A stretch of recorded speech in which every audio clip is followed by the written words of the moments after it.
لیکن تجھے پتہ نہیں کہ یہ کسی ماں کا بیٹا ہے، پتہ نہیں کسی بیوی کا شوہر ہے۔ ایک ہمارے دوست ہیں، بزرگ ہیں، ان کا داماد فوت ہو گیا، نشہ کرتا تھا، تو میں تعزیت کرنے ان کے گھر پہنچا تو کھڑے ہو گئے ہاتھ باندھ کے، کہنے لگے حضرت صاحب باقی ساریاں گلاں چھڑ دیو، صرف نشے تے تقریر کریا کرو۔ وہ جب جیتا تھا تو تب بھی اس کے بچے یتیم ہی تھے، یتیم ہی تھے۔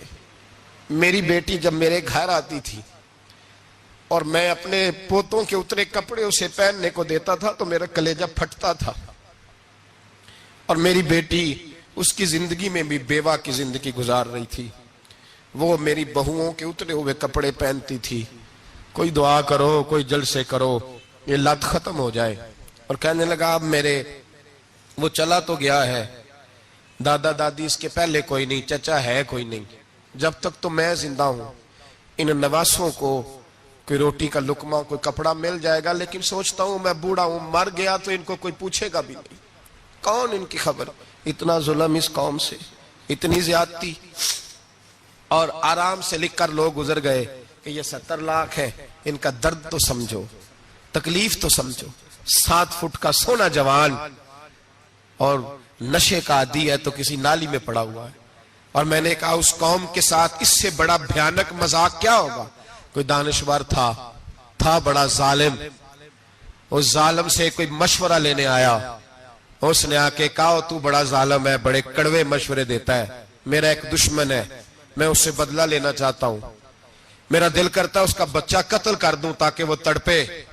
تو ظالم نے کہا اسے قتل نہ کر، وہ تو اس کا باپ 2-4 مہینے رو کے چپ کر جائے گا، پھر میں سخت سزا دینا چاہتا ہوں، مشورہ دے۔ تو اس نے کہا اس کے بچے کو نشے پہ لگا دے، جس کا بچہ نشہ کرے گا وہ باپ روز مرے گا، روز جیے گا، وہ ماں روز مرے جیے گی، نشے پہ لگا دے۔ اس قوم کے ساتھ سب سے بڑا ظلم یہ ہوا کہ ملت کا جوان نشے پہ لگ گیا، ڈرگز پہ لگ گیا، اتنے تباہ حالات ہوئے کہ جوان چڑھتی جوانیاں، اماں نے کتاب دے کے بھیجا تھا، اور کالج سے واپس آئے تو نشے کے ٹیکے ہاتھوں میں پکڑے ہوئے، ٹیکے۔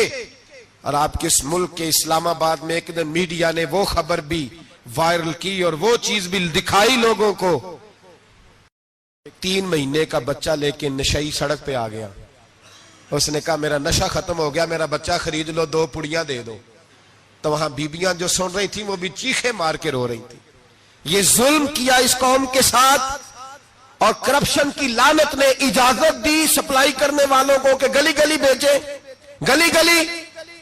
انہوں نے کچھ تھوڑا ظلم نہیں کیا ان حکمرانوں نے، اور ہماری اپوزیشن اس کو نہ صرف اتنا پتا ہے کہ یہ جائیں اور ہم آئیں، اس سے زیادہ کوئی غرض نہیں۔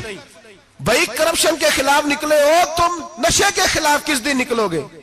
جوئے کے خلاف کس دن؟ قوم تو مر رہی ہے نشے سے، اس کے خلاف میدان میں کب آؤ گے؟ صرف اتنا ہے کہ یہ جائیں اور ہماری باری آئے، اس سے زیادہ کچھ نہیں۔ جتنے مجرم وہ ہیں اتنے ہی تم بنتے جا رہے ہو، اس لیے کہ اصل بات پر نہ وہ آتے ہیں اور نہ اصل بات پر یہ آتے۔ بھائیو، میرے نبی پاک صلی اللہ تعالی علیہ وسلم، اور ایک اور تماشا ہے، یہ میرے پہ اللہ کا یہ احسان رہا، اس لیے نہیں کہ میں پرہیزگار آدمی ہوں، نیک ہوں، اس لیے نہیں، ویسے ہی اللہ بعض اوقات اسباب بناتا ہے، سبب بناتا ہے۔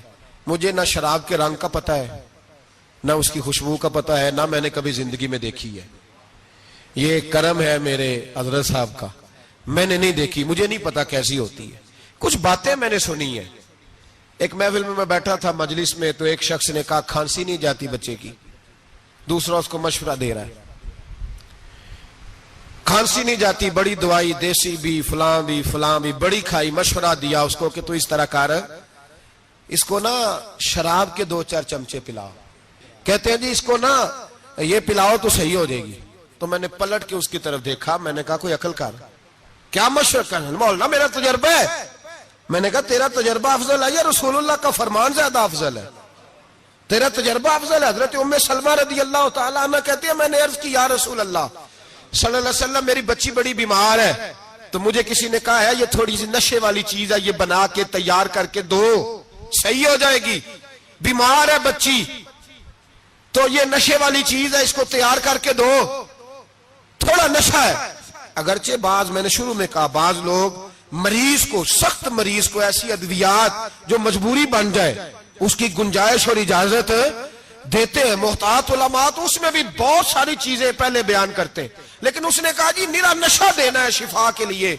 تو حضرت ام سلمہ کہتی ہے میرے نبی پاک نے میری طرف دیکھا, میری طرف, تو میں نے کہا یا رسول اللہ آپ کیا فرمانا چاہ رہے ہیں؟ تو نبی پاک نے فرمایا ام سلمہ کبھی ناپاک چیز میں بھی شفا ہوئی ہے, کبھی ناپاک چیز میں بھی, کبھی شراب اور خمر میں بھی شفا ہو سکتی ہے. شفا رب کریم نے رکھی ہے پر شہد کے اندر رکھی ہوئی ہے, شفا اللہ نے رکھی ہے قرآن مجید میں رکھی ہوئی ہے. تو اس میں بھی کبھی یہ حضور نے بیان کیا ہے کہ اس کے اندر شفا ہو سکتی, تو امت کتنی دلیری کرتی ہے جو یہ مشورے دیتی ہے کہ اس کے اندر نشہ ہے, شراب ہے, تو کھانسی چلی جائے گی تو فلانی بیماری چلی جائے گی. نہ آؤ ان چیزوں پہ, نہ اپنے ایمان کو خرابی دو, اور نہ ایسی باتیں کرو جس سے کہ ڈائریکٹ رسول اللہ صلی اللہ علیہ وسلم کے واضح ارشادات کی مخالفت ہو. میرے نبی پاک صلی اللہ علیہ وسلم نے فرمایا, اور پھر کچھ لوگ کہتے ہیں تھوڑی پی ہے جی. اب تو میں تجزیے میں پڑھ رہا تھا کہ ایسی شراب ایجاد ہو گئی ہے, لوگ شراب پیتے ہیں اور وہ مست بھی رہتے ہیں, کار بھی چلاتے رہتے ہیں, کہتے ہیں جی نہیں ہمارا ذہن معاف نہیں ہوا تو یہ والی صحیح ہے, نشہ نہیں لاتی. میرے نبی پاک صلی اللہ علیہ وسلم نے فرمایا جس چیز کی تھوڑی مقدار, زیادہ مقدار حرام ہے اس چیز کی تھوڑی مقدار بھی حرام ہے, جس کی زیادہ مقدار حرام ہے اس کی تھوڑی بھی. تو خمر اور شراب اگر فل پینا جائز نہیں تو تھوڑی پینا بھی جائز, یہ حرام ہے اور حرام تھی اور قیامت تک حرام ہی رہے گی. میرے نبی پاک صلی اللہ علیہ وسلم نے منع کیا اور حضور نے اظہار ناپسندیدگی فرمایا, فرمایا 40 دن تو عبادت ہی قبول نہیں ہوتی شراب پینے والے جب تک سچی توبہ نہ کرے. ایک دن صحابہ بیٹھے تھے سارے, حضرت ابو بکر صدیق بھی تھے, فاروق اعظم بھی تھے, عثمان غنی بھی تھے, ڈھیر ساری تعداد تھی صحابہ کی, سارے تشریف فرما تھے. حضرت عبداللہ ابن عمر رضی اللہ تعالیٰ عنہ حدیث کے راوی ہیں اور مستدرک للحاکم کے اندر, ابن حبان کے اندر یہ روایت موجود ہے. فرماتے صحابہ نہ بات کر رہے تھے, اور بات یہ کر رہے تھے کہ یار لوگوں کو گناہوں سے کیسے روکا جائے,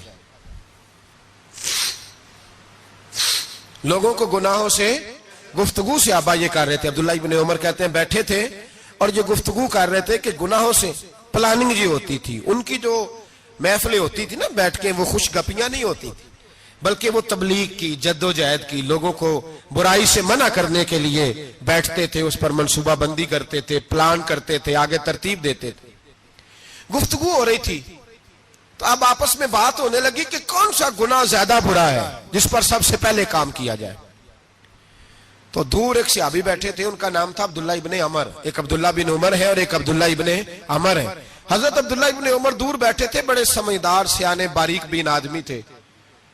تو حضرت عمر فاروق اپنے بیٹے سے کہنے لگے جا عبداللہ ابن عمر سے پوچھ کے آ کہ سب سے سخت گناہ کون سا ہے. توجہ ہے میرے بھائیوں, ادھر دیکھیے گا میری جانب, پوچھ کے آ کہ سخت گناہ کون سا ہے. عبداللہ بن عمر رضی اللہ تعالیٰ عنہ کی خدمت میں جب عبداللہ ابن عمر گئے تو جا کے کہنے لگے کہ صحابہ پوچھتے ہیں کہ آپ نے زیادہ وقت گزارا ہے نبی رحمت صلی اللہ علیہ وسلم کے پاس, تو بتلائیے برا گناہ کون سا ہے, سب سے سخت گناہ, تاکہ سب سے پہلے اس پر پابندی لگائی جائے, اس پر محنت کی جائے. تو حضرت عبداللہ ابن عمر کہنے لگے صحابہ کو جا کے بتا دو کہ سب سے برا گناہ شراب پینا ہے, سب سے برا گناہ, اور یہ ام الخبائث ہے, برائیوں کی جڑ ہے, گناہوں کی ماں ہے, یہ بنیاد ہے, باقی گناہ اسی سے شروع ہوتے ہیں. کہتے ہیں میں نے آ کے بتایا تو حضرت ابو بکر صدیق رضی اللہ تعالیٰ عنہ سیدنا فاروق اعظم کہنے لگے خود جاتے ہیں, ان کے پاس خود جاتے ہیں, چونکہ ہم نے بات سننی ہے ہم خود جاتے ہیں اور ان سے جا کر کے سوال کرتے ہیں کہ اگر آپ کو اس تفصیل کا پتہ ہے نا تو اس کے پیچھے بھی کوئی تفصیل ہوگی جو میرے نبی پاک نے بیان کی ہوگی صلی اللہ تعالی علیہ وسلم, اس تفصیل کا بھی آپ کو پتہ ہوگا جو نبی پاک نے بیان کی ہوگی, اس بات کے پیچھے جو بیک گراؤنڈ ہے, جو پس منظر ہے. فرماتے ہیں کہ ہم اٹھے, عبداللہ ابن عمر کے پاس گئے, ان سے جا کے پوچھا کہ جناب آپ نے یہ تو فرمایا ہے شراب ام الخبائث ہے, تو اس کے پیچھے پس منظر کیا ہے؟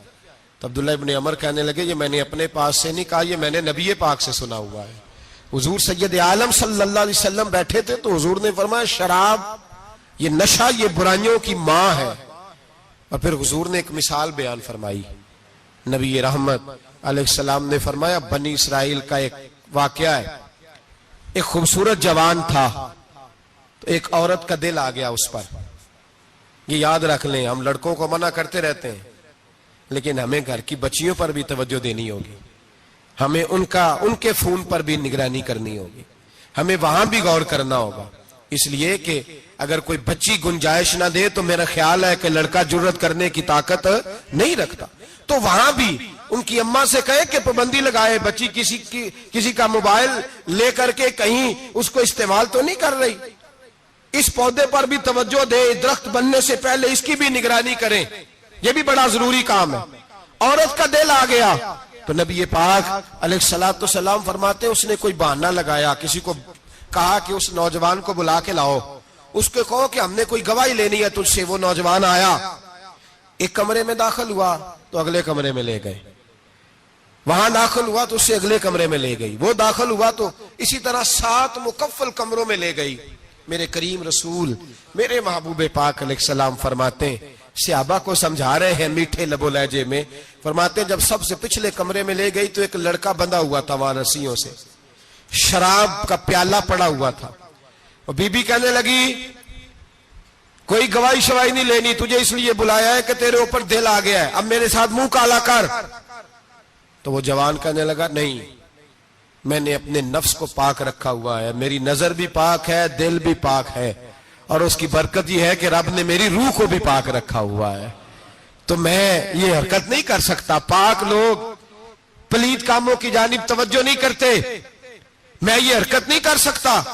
اقبال نے اپنے بیٹے کو دعا دی تھی, اس نے کہا تھا حیا باقی نہیں ہے زمانے کی آنکھ میں, خدا کرے کہ رہے تیری جوانی بے داغ, خدا کرے کہ رہے تیری جوانی بے داغ. کہا میرے ساتھ منہ کالا کر, اس نے کہا میں نہیں کرتا. کہنے لگی چل پھر اس کو قتل کر, اس کو میں نے باندھا ہوا. اس نے کہا میں قتل کیوں کروں, میری کیا دشمنی ہے. کہا پھر شراب پیو, کہا میں شراب بھی نہیں پیتا. تو وہ کہنے لگی اب تو میں نے تجھے اپنے چنگل میں پھانس لیا ہے, اب تو یہاں سے بچ کے جا نہیں سکتا, اور اگر تو باہر جائے گا تو میں شور کروں گی, لوگ جمع کروں گی, اس نے میری عزت آبرو پہ ہاتھ ڈالا ہے, تو بچ تو نہیں سکتا, ایک کام تو کرنا پڑے گا. محبوب فرماتے ہیں اس نوجوان نے سوچا کہ زنا بھی بہت بڑا جرم ہے, قتل بھی بہت بڑا گناہ ہے, چلو اب مجبوری ہے تو شراب پی لیتا ہوں. لیکن وہ سمجھا نہ کہ شراب تو بنیاد ہے. اس نے ایک پیالہ جو پیا, کہنے لگا ایک اور دے دو, دوسرا پیا تو کہنے لگا ایک اور دے دو. اب 3 پیالے 3 بوتلیں شراب جو پی چکا تو خماری چڑھ گئی. اب اس عورت کے قریب جانے لگا کہ میں تیرے ساتھ زنا کروں گا. اس نے کہا جب تک میں قریب نہیں آنے دوں گی جب تک تو اسے قتل نہ کرے. اس نے اسے قتل بھی کیا, زنا بھی کیا. تو محبوب فرمانے لگے یہ قتل اور زنا جو ہوا ہے تو یہ شراب کی وجہ سے ہوا ہے. گویا شراب وہ جرم ہے جو قتل بھی کرائے گی, جو زنا بھی کرائے گی. اور اگر آپ نشئی کو دیکھیں, اگر آپ شرابی کو دیکھیں تو کیا وہ ڈکیتیاں نہیں کرتا پھرتا, وہ چوریاں نہیں کرتا, وہ اپنی ہی ماں کا زیور نہیں بیچ آتا, وہ اپنی ہی بہن کا پڑا ہوا جہیز نہیں بیچ آتا, وہ اپنے ہی گھر میں ڈاکے نہیں ڈالتا, وہ اللہ کے گھر مسجد میں آ کر کے چوری نہیں کرتا. وہ صرف اس لیے کرتا ہے کہ یہ نشہ, یہ شراب, یہ ماں ہے گناہوں کی, یہ جڑ ہے. ملت کے لوگوں یاد رکھو, اس امت اس پاکستان کے ساتھ جہاں بہت سارے ظلم ہوئے وہاں بڑا ظلم یہ ہے کہ بہت بڑا طبقہ جوانوں کا نشے کا عادی ہے.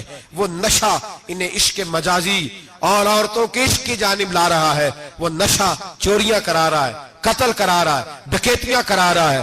بہت بڑے ظالموں نے بہت بڑے ہاؤس بنائے ہوئے ہیں جن کے اندر شراب فراہم کی جاتی ہے, نشہ دیا جاتا ہے.